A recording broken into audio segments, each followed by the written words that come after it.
He didn't show up for my performance, and it triggered my fear of abandonment. Hi, my name is Ruth.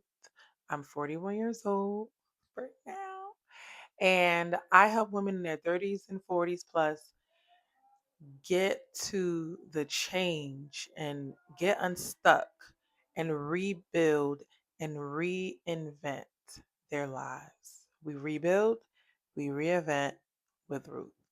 So, today, I had my very first dance recital as a grown person. It's a recital. But anyway, it was not a recital, it was worship experience. So the praise dance team has been working on the most complicated dance. This is from the leader. And that was going to be my first dance. So we have been working on this for months on and off, and there was to a point where sometimes we wouldn't practice it, and sometimes I was like, "Oh no, I don't need to come today." And the day I was going to almost not come, that's when they was practicing the dance. So I have had some time, but I'm still new. So they could not know something and just catch on just like that and be like boop pop pop pop, very good. Me, on the other hand, oof, it was a lot. So when they finally said this week is the week, I was just like, oh, I only had a couple days to say, "Oh, we're doing it Sunday." I had no idea that we were doing it this week. Like, I was worried about getting married and stuff like that, and so, yeah. But my mind, I wanted to, like, rehearse it every night. I put a alarm, everything. Did not go that way. I had every ounce of energy, time, and everything went into the wedding, and let me tell you, that is how I wanna start doing things because me, I'm Miss Octopus. I like to do this thing, that thing. Even now, I was trying to like, well, what about another channel? What about it? I'm like, girl, focus on this thing here. Okay. So all of that anxiousness, not a word, but all of that. And I'm finally like getting myself to the point where, okay, I'm ready to do this dance. And my husband does not show up. I mean, this was his first duty as a husband. Was it? Maybe a couple of my other DVDs, but this was my his first time, like my first performance that he's normally there unless he's called into work. So, but the seats like they look extra empty, the row, and then my daughter didn't sit there where they all normally sit, and the row looked mad empty, and I was just feeling it, and I was just like, oh my, this is a lot, right? So I'm like trying to gather myself, and he had already confirmed. I said, "Don't make sure you don't miss it. Make sure you don't miss it." Okay. He had already told me he was coming twice because his plans changed and he stayed over. So we didn't see each other. We missed each other. And I was out and he was out. And that was fine. That was our first time being away, but we never came back together because he wasn't there. So I had to gather myself. And then finally, in the last moments, I'm like looking at the door. And I was like, he's not coming. I have to carry on without him. And I did. I was like, "It's get it together, Ruth. Let's go." And it was showtime because baby, one thing she gonna do is the lights, camera, action. She turns it on. It didn't matter if it was for dance or not. Honestly, me singing a lot now, like every single Sunday, it makes me like I'm not scared of the crowd anymore, and I used to be a lot. It was now it's just like just don't mess up, okay? And yeah, I think I did really, really, really well. I actually put a lot more into the dance than when in rehearsal, and I was trying my best, and maybe a little twitch, maybe one wrong direction. I just kept messing up at that same part, but other than that, everything was like great.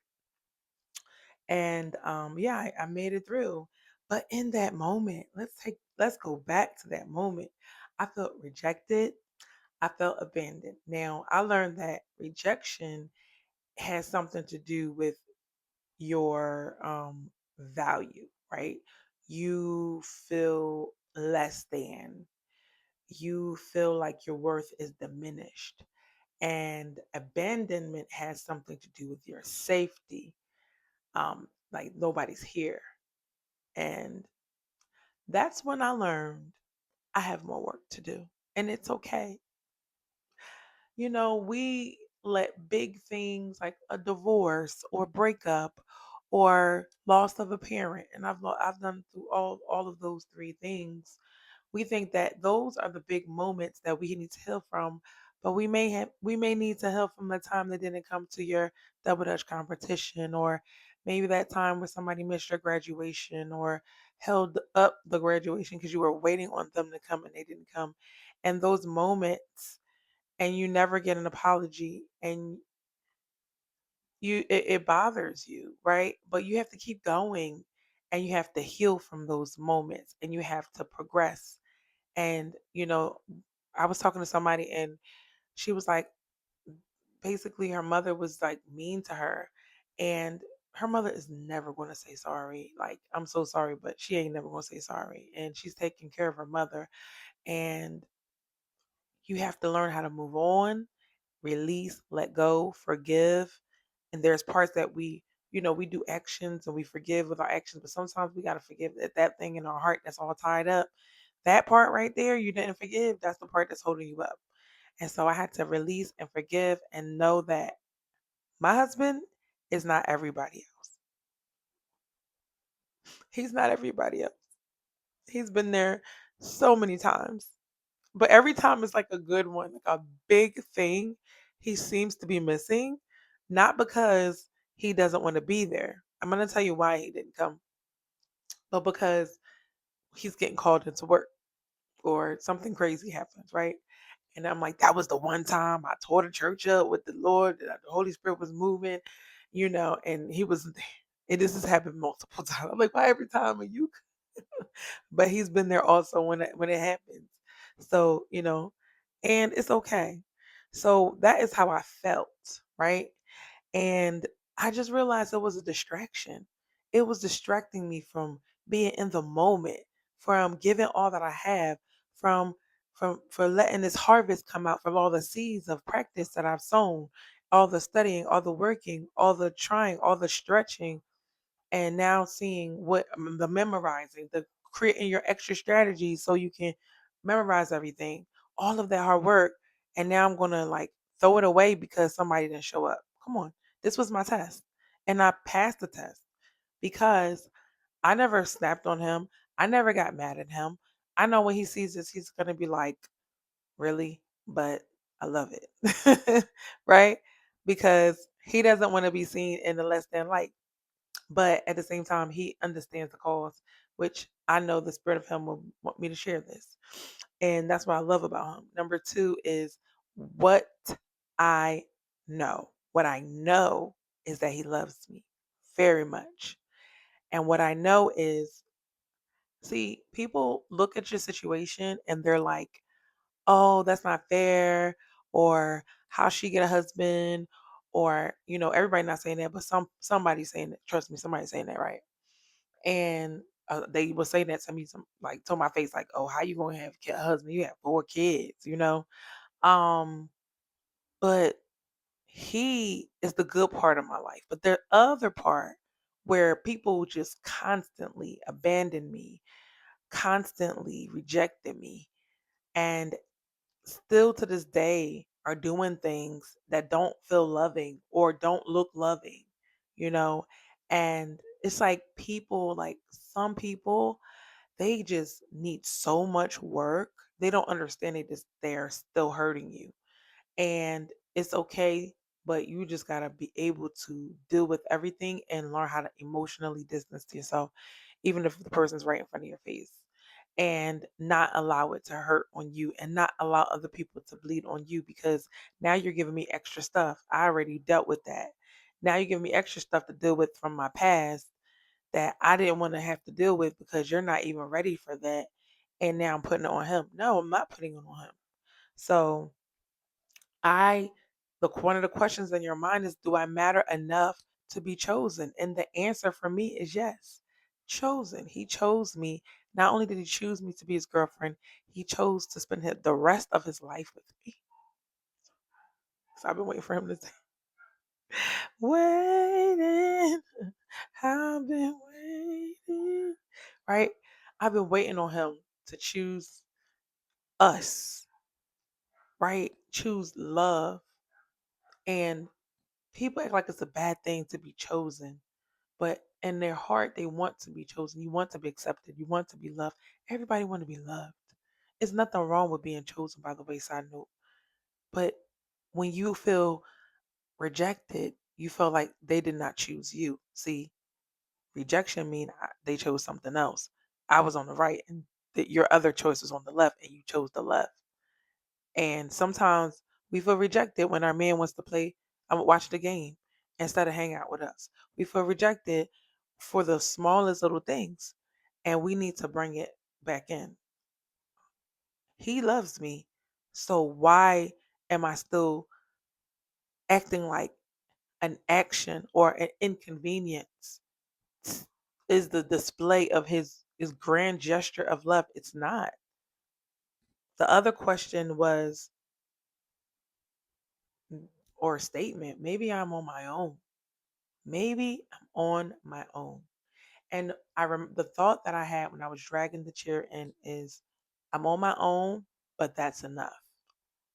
That's enough. If I was the only person there, it would have been enough because I love me and I know I worked hard. And sometimes you're only there for you, and it's okay. It's going to be a moment where you're going to be alone. And that's like, we've been here before. But as long as I come out on top, what does it matter? Right. So, yeah, I know I'm not on my own. The answer is no. I know I'm not on my own. I know better. The good news is I snapped out of it right away. I snapped out of it and find out he had a good reason. The reason was he got in the car. He was driving and then he got sick. And he had to turn back around and go home and get rest because he's been doing back to back to back to back doubles all week. And it caught up with him. And that's okay. And I'm not mad at him, right? He's doing what we gotta do. After the wedding, now we got hustle. We got feel the pain of what we call with all these expenses, right? Number three, um, what will I do the next time? What will I do better the next time? Well, now I'm like, what happened? But before it would be like, what does this mean about me? Like, what does this make me? Maybe I'm not lovable, or maybe I'm not worth going out of the way for. I don't think like that anymore, but I used to think like that because people will make you think like that when they constantly do the same thing over and over again and you don't know any better and you haven't been treated any better. But now I know asking the question, what happened versus what does this mean about me, is a choice. And you have to make the better choice, the choice to heal instead of the choice to hurt. You're just hurting yourself by saying, "Oh, what does that say about me?" No, mm-mm. I'm great. I'm worthy. Like you need to. You missed out. Okay. If you decide, not my husband, but if you decide you didn't want to come to my stuff, then baby, you missed out. And I'm getting to the point where people don't want to miss out no more because we're winning over here. And it don't have to look like the regular winning that you see on social media, but we are winning. Solid foundation, solid love, solid life, solid body of work. Come on. I got a solid reputation out there for working hard, for putting that out there, for putting myself on the line, for encouraging people. Come on. My name is pretty okay in the streets, right? I want it to be better. I want to keep growing and do big things. But it's gonna come when we put this work in, which I'm doing right now. So what I would say I'll do better next time is, this is like part A in the last point. Realize who was actually there. My daughters were there. My friends were there that love me dearly, that would do anything for me. My church aunties and uncles that are so proud of me were there. Yeah. God and myself. Let me go a little bit back on the church aunties and uncles. See, I was at the church for about 10 years and I didn't know anybody. I wasn't involved in anything. So that's why you have to get involved in your church. Then you get to form relationships with people. 10 years, I'm just a stranger. I'm the lady with the three kids that everybody see and they get them older. but they didn't know who I was. But me participating in the last 4 years, wow, it has changed the whole dynamic of my life, and it has paid off as well. It has paid off to participate. A lot of the blessings that I got from the wedding were from my church members. A lot of the help, a lot of the support, a lot of the showing up for me. I didn't want to have a wedding. Let's be real.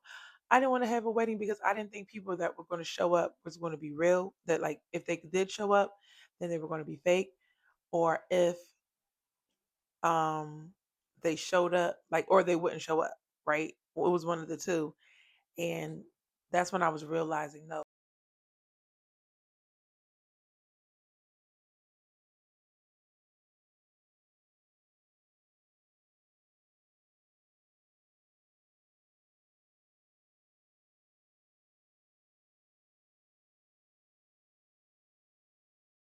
Didn't know people. I knew a couple people here and there, but being involved in the different ministries at the church has been a blessing.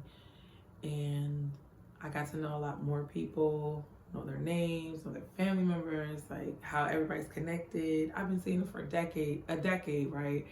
And I didn't know this one was related, that one, just it was just beautiful. And they support me, and a lot of more wanted to come, but it's just not enough space. And if you knew who was gonna not show up, I could have avoided all of them, right? But that's not how it goes with weddings, and it's okay.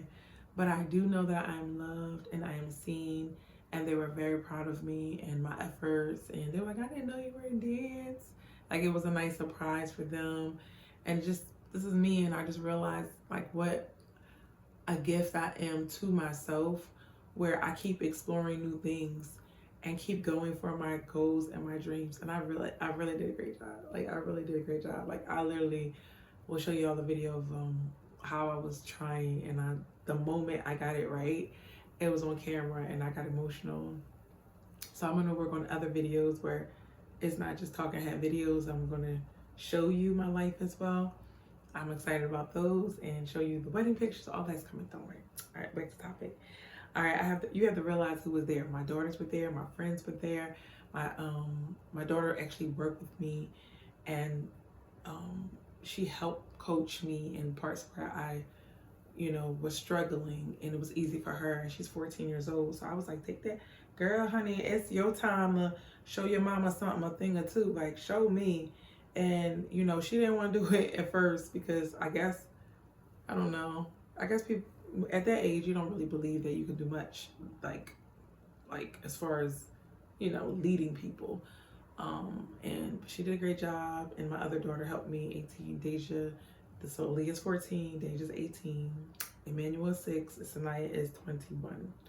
So they were helping me, and it was so cute because all four of us lined up. Me, Emmanuel, Deja, and Leah. Those are the ones in my house. Sanaya's older, not the house. And we were all doing it, and it was very nice. It was so cute until Emmanuel got kicked in the stomach by Deja. He was so cute. They were so close, but we were using chairs and kicking, and boom, he got kicked real hard. And guess what? I ain't gonna lie, I kept going.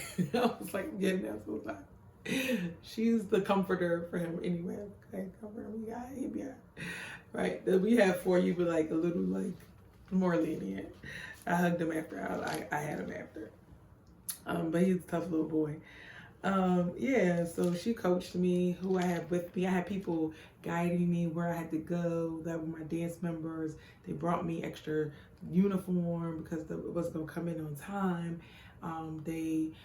People, the least likely person, would give me stuff like, what are we talking about? Huh?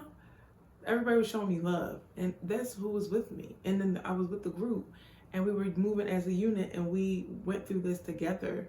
So look at all the people that I had around me and with me, and the coach that was leading us and giving us excellence every time and making us wanna, like, when I went hard, I knew it was because he was going hard, and he was there to preach, make us laugh. He was there to tweak and correct and let me know, get it together, Have it right. He was no pressure until the day before. He's like, now it's time to have it right. Okay, you gotta be right and tight. So this whole time he was like, no, no, Mr. Rude.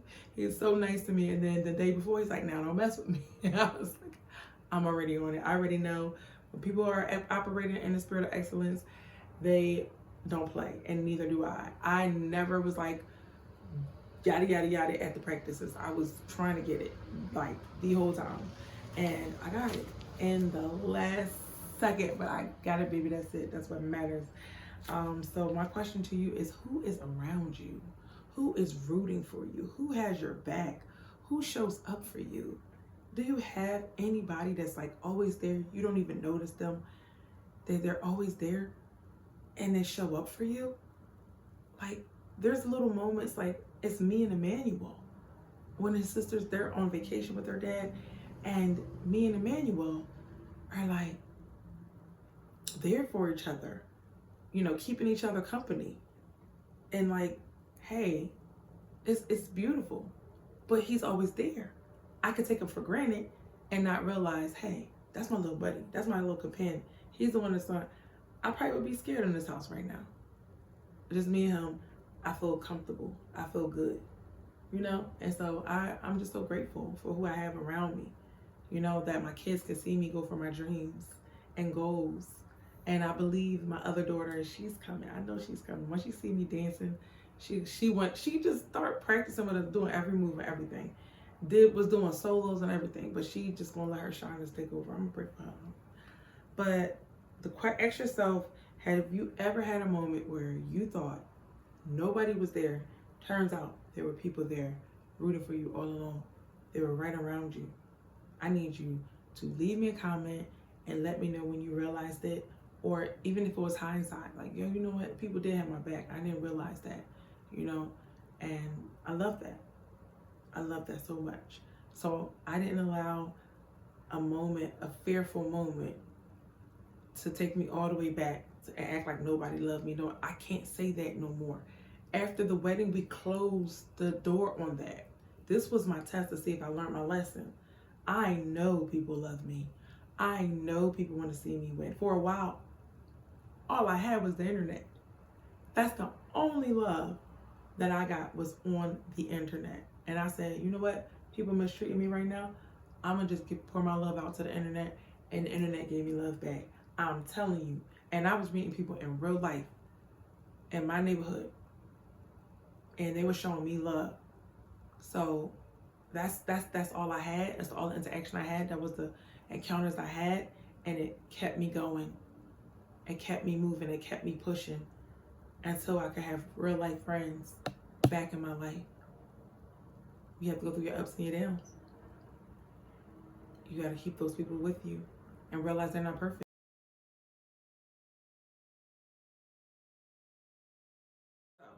Answer this question for me below. Have you ever had a time where you thought nobody was with you, but all along everybody, not everybody, but there was somebody that had your back? Somebody, there were people there around you. You had to just open your eyes and realize it. Comment below, and I will see you on the next video where we are rebuilding and reinventing our lives with Ruth. See you later. Bye.